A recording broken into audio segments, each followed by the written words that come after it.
darn close to the arcade's heyday. We had games like Mortal Kombat 2, King of Fighters, and casual titles like Cruisin' USA were popping up everywhere. Cruisin' USA. Sure, you may have been playing Alien vs. Predator, a very popular beat-em-up from Capcom, but some were dealing with combo breakers and throwing killer combos as they enjoyed Rare Software's Killer Instinct.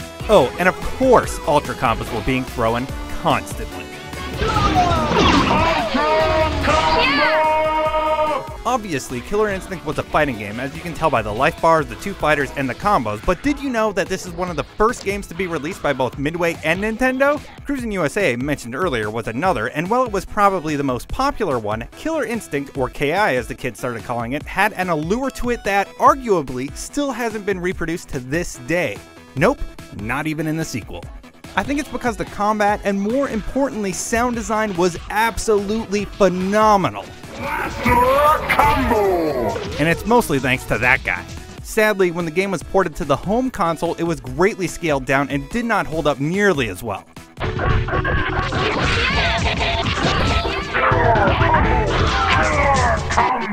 The Game Boy version was even worse, but let's not talk about that disaster that I totally didn't buy and play one of my summer vacations. Anyway, not to knock the SNES version, I mean it had a practice and tournament mode, and of course I still have my strategy guide, Killer Cut CD, and Sleek Black cartridge sitting out ready to play, but there was just an excitement you felt playing the arcade version that didn't quite make it to home consoles.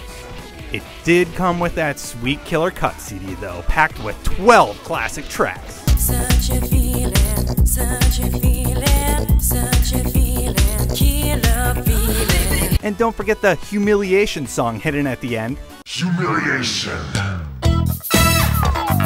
Humiliations were actually something that was introduced in KI that not a lot of people had seen before. Sure, you could teabag someone in Street Fighter 2, but in KI, if you were able to pummel someone into the ground without losing a single life bar, you could activate the humiliation and make them do a little dance. Humiliation. One other thing that made the arcade version different was the gigantic tease at the beginning promising a home release of the game on the Ultra 64? Available for your home in 1995, only on Nintendo Ultra 64. Yeah, I don't remember getting this on the Ultra 64 either. Okay, yes, Killer Instinct Gold, a version of Killer Instinct 2, did make it to the Nintendo 64, but sadly we never saw our promised Killer Instinct and were instead given, well, the subpar but still awesome SNES version.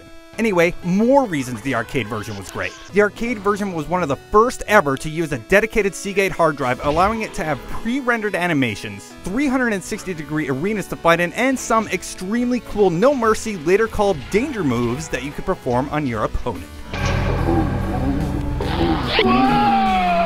Yep, pretty sure she showed her boobies. Yeah! So, if this is your first time hearing of the game, I'll bet it sounds pretty cool, right? Do you want to check it out today? Well, I've got some bad news!